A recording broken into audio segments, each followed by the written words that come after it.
Muy buenas tardes, ¿cómo les va? Los voy a estar acompañando por la próxima hora aquí en Infobae TV. Hoy vamos a arrancar directamente con el invitado y el primer tema de esta jornada. Se trata del anuncio realizado ayer por la presidenta de una moratoria para incorporar a nuevos jubilados que estaban en deuda, eran morosos con la ANSES, para poder acceder a nuevas jubilaciones. Está con nosotros para hablar sobre el asunto el ombudsman de la tercera edad, Eugenio Semino. Gracias por venir. ¿Cómo te va, Eugenio? Qué gusto. Igualmente. Eugenio, bueno, ¿quiénes son los jubilados que van a poder ser beneficiados con esta moratoria? En realidad, María Julia, en esta medida que es tan necesaria, se incorporan todos aquellos que no fueron abarcados por la moratoria del 2005.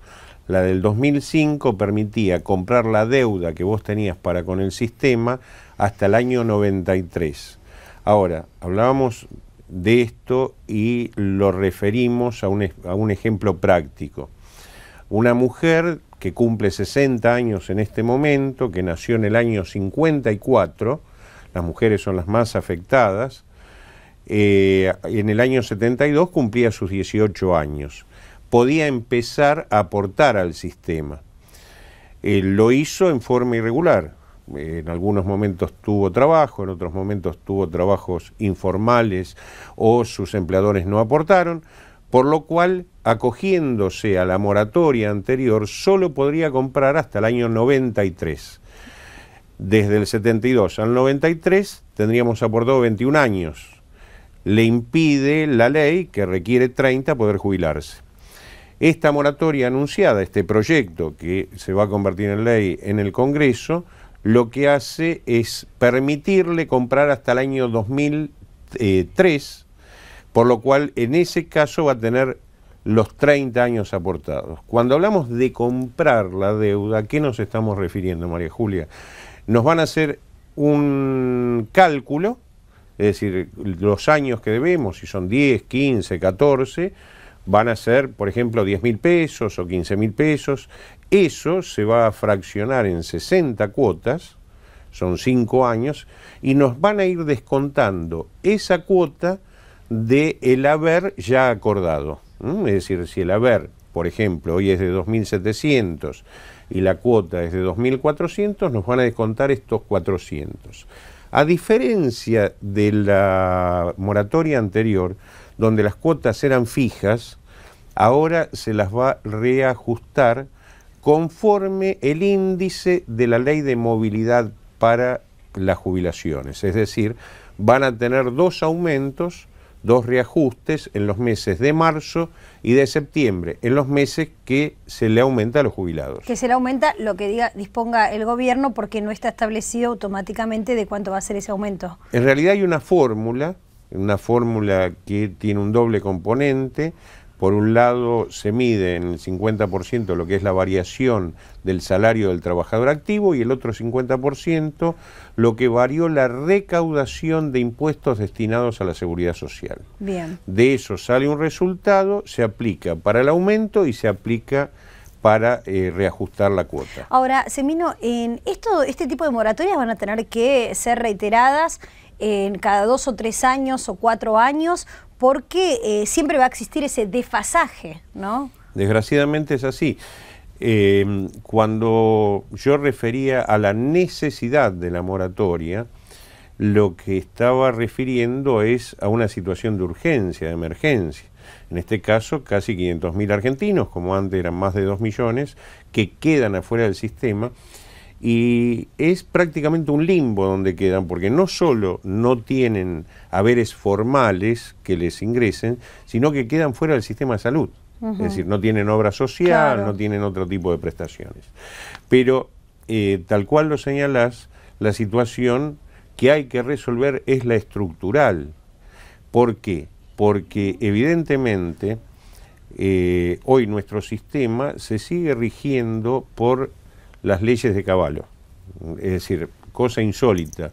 La ley 24241, que generó las AFJP no existen más, afortunada y correctamente desde el 2008, sin embargo, si nos jubiláramos, a vos te faltan muchos años, pero si nos jubiláramos en este momento, nos aplicarían para calcular nuestro haber esa ley, la que generó las AFJP.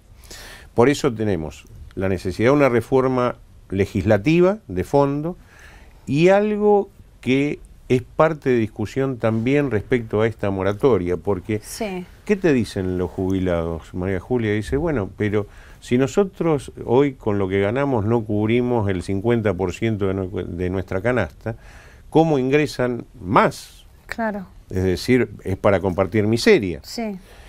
Y en realidad este es un tema que seguramente en el Congreso se va a tratar, es cómo financiar, porque la moratoria está muy bien, reitero, es una necesidad, pero es el Estado el que tiene que poner la plata para financiarla. Claro, claro. Porque el resto del sistema ya tiene deuda en 500.000 juicios que tiene que resolver, tiene deuda con los jubilados con las mínimas referidas.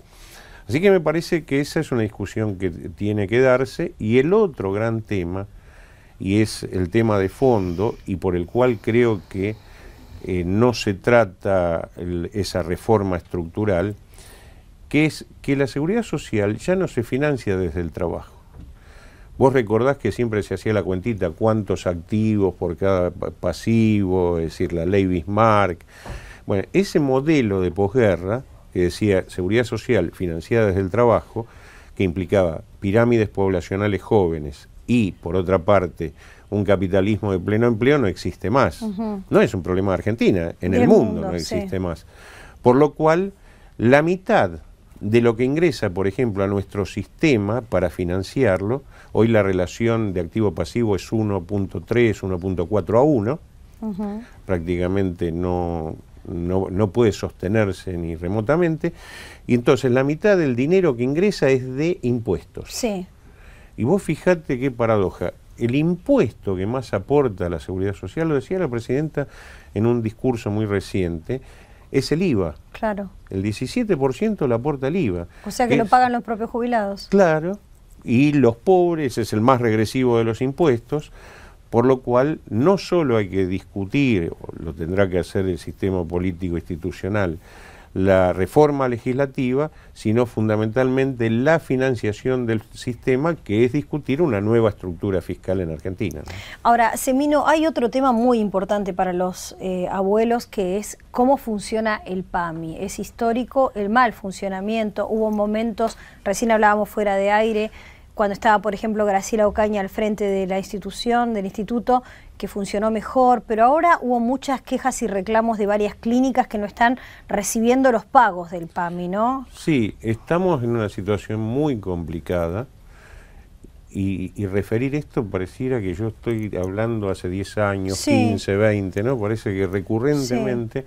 En un sistema de salud que está en crisis, el público y el privado. Y bueno, lo que se estaba dando en las últimas horas, una renegociación de contrato con las clínicas y sanatorios, que son las mismas de hace 10, 15 y 20, que discutían estas mismas cosas. Y bueno, no se les ocurrió mejor idea que cortar servicios de consultas programadas. Que uno dice, bueno, las urgencias las siguen atendiendo. Ahora una consulta programada, por ahí se llegó a esa consulta después de esperar un turno 2 meses. Y cuando llegaste, es como el juego de la oca, ¿no? Tenés que retroceder los casilleros y esperar un mes más, porque no es que te la reprograman para el otro día la consulta. Así que esto es una muestra de algo muy complicado. Se han perdido inclusive muchísimas camas de internación. ¿Por qué? Muchísimas. ¿Porque las clínicas no la ceden al PAMI porque el PAMI no paga? Sí, y porque en realidad males manejos empresariales, digo para que todos tengamos presente, el Hospital Español, un hospital señero en su momento y demás, bueno, llegó a la quiebra, al punto tal que ahora se ha hecho cargo en PAMI, hay que poner 600 millones de pesos, estas cosas que han realmente puesto en riesgo todo lo que es la atención.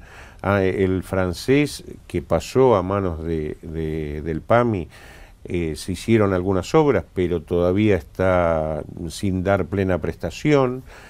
Salieron del servicio Sanatorio Colegiales, el Sanatorio San José.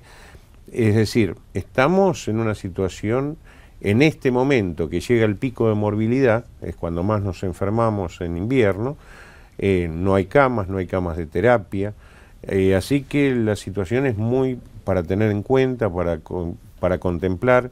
En ningún caso, María Julia, una negociación de tipo comercial, como es un contrato, puede tener como elemento de presión la suspensión de la prestación, y en esto responsabilizo a ambos sectores, tanto a los funcionarios como a los empresarios, porque este corte de servicios afecta a mucha gente. ¿Y el corte de servicios en este momento en qué es concretamente? No, se dio en 48 horas pasadas en lo que es atención programada. Bien. Ahora, ¿Pero se restituyó o sigue estando el problema? No, sigue dándose la prestación, sigue en discusión el tema de contratos. ¿Y los insumos? Mira, se dan con mucha irregularidad en muchos aspectos. Algunos por problemas inherentes a la propia obra social y otros que tuvieron que ver con cuestiones de la economía en general, es decir, dificultades en importaciones, esto relacionado a medicamentos oncológicos que tienen monodroga extranjera, a ciertas prótesis que han tenido dificultad para ingresar y que la siguen teniendo, ¿no? Así que se juntan elementos variados que dificultan la atención, ¿no? Y por otra parte, y esto es un tema no menor, la pérdida de recurso humano, refiero al recurso humano profesional, trabajadores sociales, trabajadoras sociales, médicos, que han sido reemplazados en muchos casos por empleados administrativos, es decir, que está muy bien que se los ingrese, pero hoy las agencias prácticamente no tienen una trabajadora social. Bien. Le agradezco muchísimo, Semino, por haber estado aquí en Infobae. Nosotros en un minutito volvemos con más información. Quédense ahí.